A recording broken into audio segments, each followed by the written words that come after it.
warahmatullahi wabarakatuh. Halo, saya Bella Padersibila. Saya dari Program Studi Hukum Tata Negara Fakultas Syariah Universitas Islam Negeri Sultan Taha Saifuddin Jambi dengan NIM 106210067. Pada kesempatan kali ini, aku akan menjelaskan tentang pra-peradilan dengan dosen pengampu Bapak Muhammad Aiman SH.MH dengan mata kuliah Hukum Acara Pidana. Pra-peradilan merupakan kewenangan dari pengadilan negeri untuk melakukan fungsi pengawasan terutama dalam hal dilakukan upaya paksa terhadap tersangka oleh penyidik atau penuntut umum. Wewenang pengadilan negeri untuk memeriksa dan mengawasi menurut cara yang diatur dalam undang-undang ini tentang 1.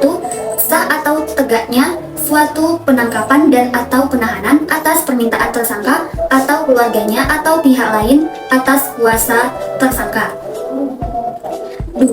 Sah atau tidaknya penghentian penyidikan atau penghentian penuntutan atas permintaan demi tegaknya hukum dan keadilan.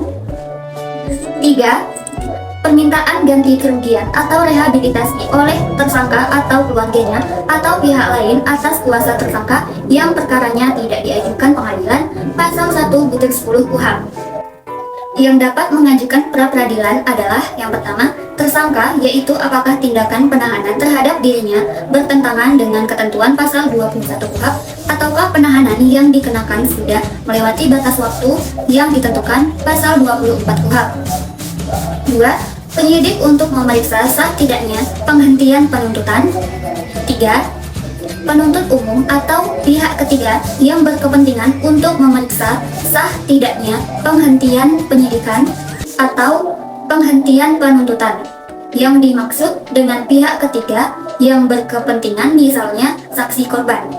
Subjek pra-peradilan biasanya adalah pihak yang mengajukan gugatan atau yang menjadi tergugat dalam suatu kasus. Sementara objeknya adalah dokumen, bukti atau hal lain yang menjadi pokok perselisihan dalam proses tersebut. Putusan pra-peradilan adalah keputusan yang dikeluarkan oleh pengadilan sebelum sidang utama untuk menentukan apakah ada bukti yang cukup atau dasar hukum untuk menjalankan ke tahap peradilan yang lebih lanjut ini.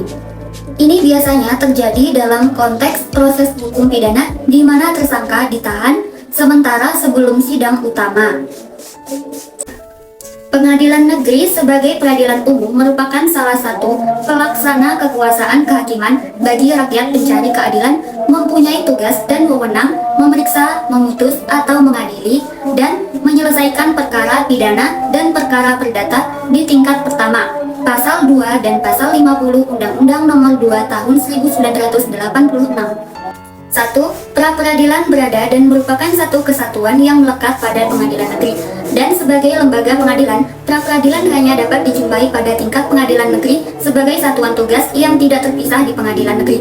2. Pra-peradilan bukan berada di luar atau di samping maupun sejajar dengan pengadilan negeri, tapi hanya merupakan bagian atau divisi dari pengadilan negeri. 3. Urusan administratif justisial, personil, peralatan, dan finansial bersatu dengan pengadilan negeri dan berada di bawah pimpinan dan pengawasan serta pembinaan ketua pengadilan negeri. 4. Masalah tata laksana fungsi justisialnya merupakan bagian dari fungsi justisial pengadilan negeri itu sendiri. 1. Putusan pra-peradilan tidak dapat dimintakan banding pasal 83 ayat 1 kecuali terhadap putusan yang menyatakan tidak sahnya penghentian penyidikan dan penuntutan pasal 83 ayat 2 KUHP. 2. Dalam hal ada permohonan banding terhadap putusan pra-peradilan sebagaimana dimaksud pasal 83 ayat 1 KUHP, maka permohonan tersebut terus dinyatakan tidak diterima. 3. Pengadilan tinggi memutus permintaan banding tentang tidak sahnya penghentian penyidikan dan penuntutan dalam tingkat akhir. 4. Terhadap putusan pra-peradilan tidak dapat diajukan upaya hukum kasasi.